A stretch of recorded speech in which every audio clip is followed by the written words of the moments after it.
السلام عليكم ورحمة الله وبركاته. أهلا بكم في لقاء جديد على قناة بداية حياة.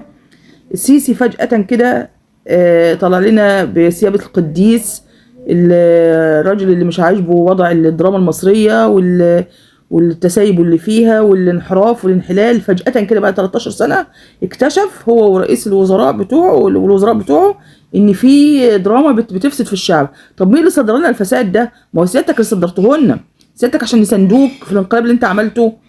صدرت لنا الاعلاميين الفسده، الممثلين الفسده، كان محمد رمضان ولا الائمه والمشايخ ومشايخ الازهر الفسده المطبلطيه، مظهر شاهين والشيخ ميزو وخالد الجندي والاشكال ديت كلها، وابراهيم عيسى وعكاشه اعلاميين وتامر امين. مين اللي صدر لنا الفساد ده؟ مين اللي لها الناس بناس فسده تلعب في عقولها عشان يغيروا الواقع ويغيروا عقول الناس وعقيده الناس؟ سيادتك اللي صدرتها. فما تجيش فجاه تعمل فيها قديس كده وتكتشف ان الدراما المصريه طول عمرها وهي محترمه ما فسدتش غير في الفتره الاخيره، المرحله بتاعتك سبحان الله. يعني كل شيء تحط رجلك فيه بيفسد، كل شيء تحط رجلك فيه بيفسد سبحان الله.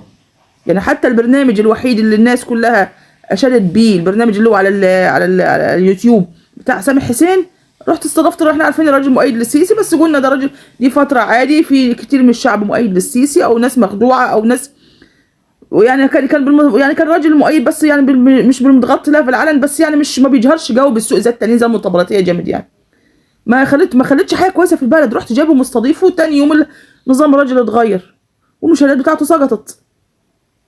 بدأ يتجه نفس القصه اللي حصلت مع الاعلام زمان. فاكر 20 30 قناه اللي كانوا شغالين الاسلاميين، القنوات الفضائيه، الحافظ وقناه الناس وما اعرفش ايه اللي كانت بتستقطب الشباب. ما شاء الله كانت في ناس كتير، ربنا، في ناس كتيره جدا وشباب كتير جدا بداوا يتجهوا للاتجاه الديني وبداوا بيلهسوا. احنا كطبيعتنا يعني عندنا الفطره، حتى الفطره دي الا اذا كان بقى يتلعب فيها بقى.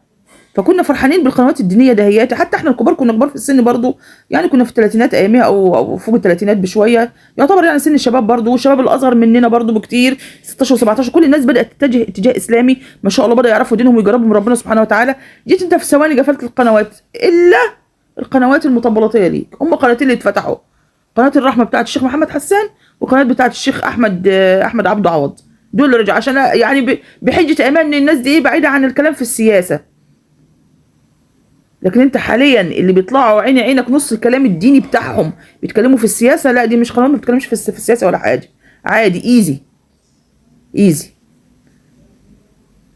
سيادتك لما تطلع تقول غير الخطاب الديني، لما كنت زمان بتقول ما لا سياسه في الدين ولا دين في السياسه، دلوقتي انت بتتكلم حضرتك في الدين، بتتدخل في الدين، غير الخطاب الديني، معرفش بتتكلم في امور دينيه. لا ده مش كلام في الدين. يعني الامور اختلطت على الناس.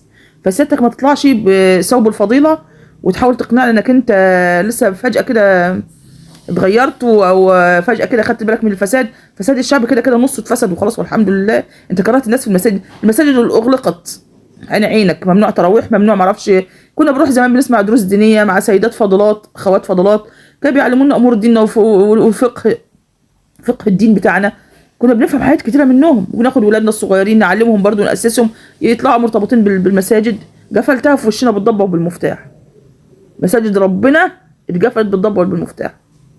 من سعى في خرابها مش هكمل، انت عارف الباقي ايه.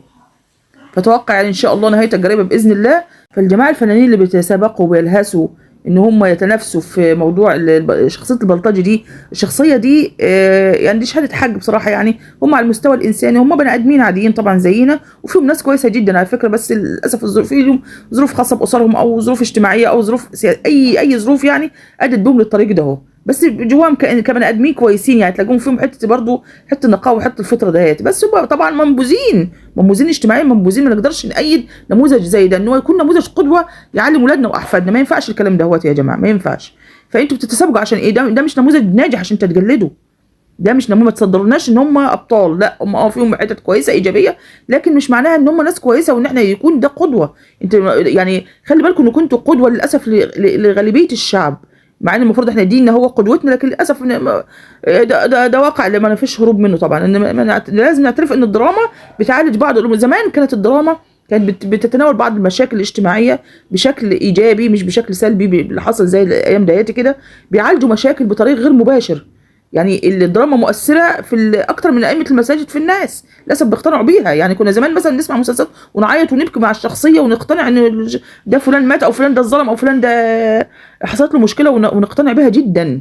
وممكن يبقى في نفور مثلا من ناحيه الامام المسجد او اللي بيتكلم في الدين. يعني انتوا مؤثرين، فاستغلوا الحته دي ان كنتوا تجربوا للناس وتنجحوا. يا سيدي انجح ونجح الناس معاك لان تجربها ربنا سبحانه وتعالى. ما كان زمان كان في مسلسلات وكان في افلام بتعالج الامور دهيات بطريقه كويس ومحترم. يعني مش لازم يكون في خلع وفي قله ادب. ده ما يمثلش الشعب. الدراما اللي حاصله دي ما تمثلش الشعب المصري. الشعب المصري مش كله بلطجيه، مش كله بلطجيه. ما ينفعش يكون سلوكنا بالشكل ده هو. فبلاش الله يرضى عليكم بلاش تتنافسوا وتعاونوا على البر والتقوى وتعاونوا على على الاثم والعدوان. بلاش تتنافسوا وتتصارعوا في الفساد وتفسدوا في الارض. يا ريت لما نعمل دراما تكون حياه. يعني بلاش تنتظروا شهر رمضان وتلوثوه 40 مسلسل ولا 30 مسلسل. يعني هو انتوا قدامكم الشهور السنه كلها فاضيه مشغولين وجايين تفضوا في شهر رمضان؟ يعني هي مرضة الجان بتسلسل في شهر رمضان وانتوا لسه موجودين برضو شياطين الانس. يعني شياطين الانس شغالين في شهر رمضان عشان تفسدوا على الناس صيامهم وتضيعوا عليهم المجهود بتاعهم. ليه كده؟ ليه؟ الناس على فكره احنا مش فاضيين والله. يعني الناس بتفطر، الست بتفطر وبتنام او بتقوم تشوف شغل بيتها واللي وراه شغل تاني. الناس بتشتغل شغلانه واثنين وثلاثه دلوقتي. مش فاضيين.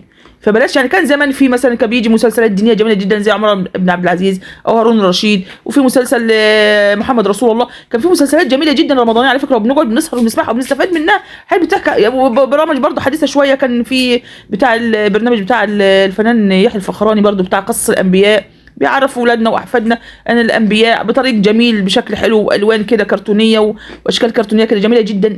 ليه ما تكونش حاجه زي كده؟ ليه؟ دي حاجه جميله ونجحت ما شاء الله عليها. يعني مش لازم كل شيء فاسد هو اللي بينجح. بلاش تزرعوا في ولادنا ان كل شيء فاسد هو اللي ناجح. وشكرا لحسن استماعكم.